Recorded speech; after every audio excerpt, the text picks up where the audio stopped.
thankfully we had the majority of the album. We probably had 90% of the album done before the pandemic hit. I think the last one that we did together was the lead single, Talking to Myself. Talking to Myself was the last one, yeah.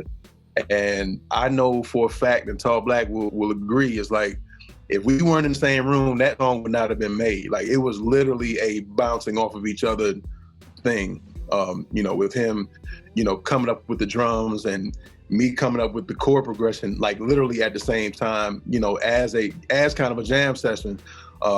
And then, from there, just kind of building up from that foundation. I think that after that, like we both had to kind of get acclimated to just everything being new. So there was definitely a gap in there, what was it, March to like maybe the summer till we even really did anything else. And I think that it wasn't even for the album. It was us. It was for what's her name? Carlita. That was that was the next one. Yeah.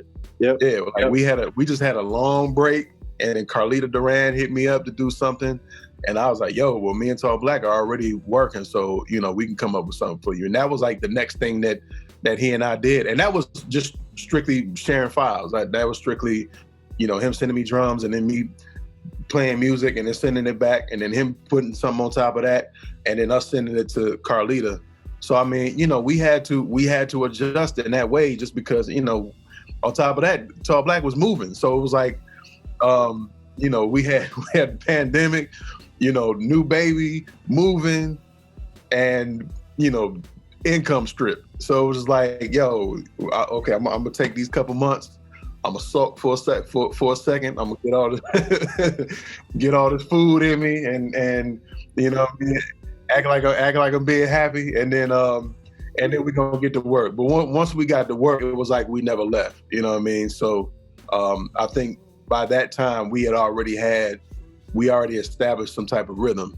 For almost a year at that point. So we already knew each other's like likes and dislikes in the studio, like what each other kind of gravitates towards. So we worked it like that, and it came out and very well received on top of this album, thankfully.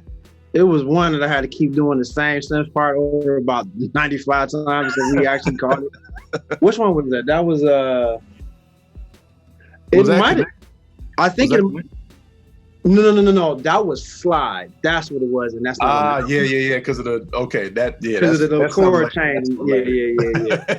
Yeah, that one was. I was getting pissed off, but we kept doing it. I'm like, y'all, all we need to do is catch one. We caught one.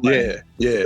So, the most memorable for me was probably Talking to Myself. Other than Talking to Myself, like the ride. We were.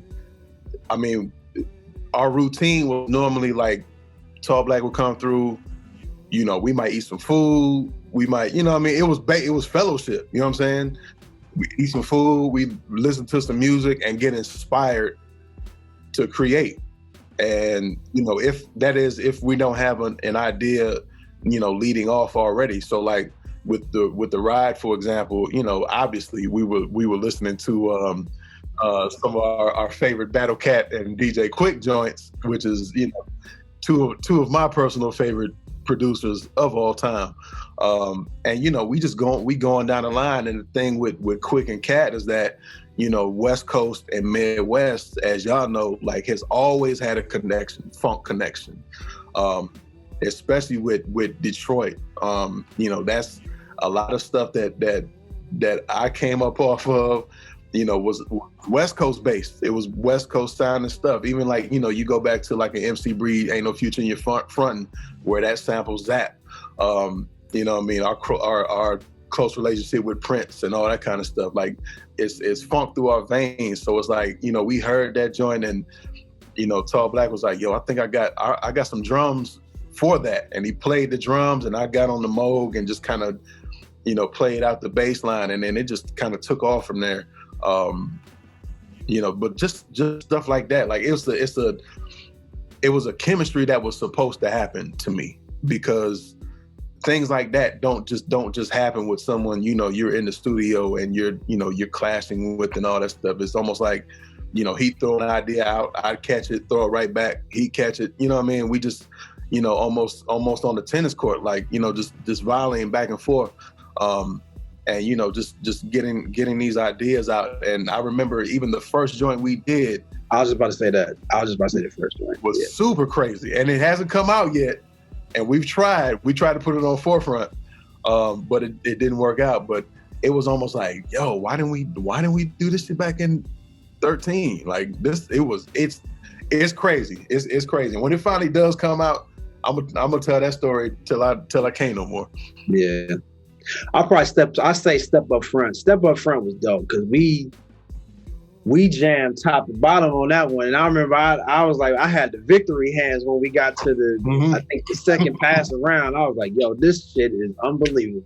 Yeah, yep. You know, and thankfully, like we were able to document that. Like if you go on YouTube, you can see that whole process of us making Step Up Front. Yeah, it was amazing, man.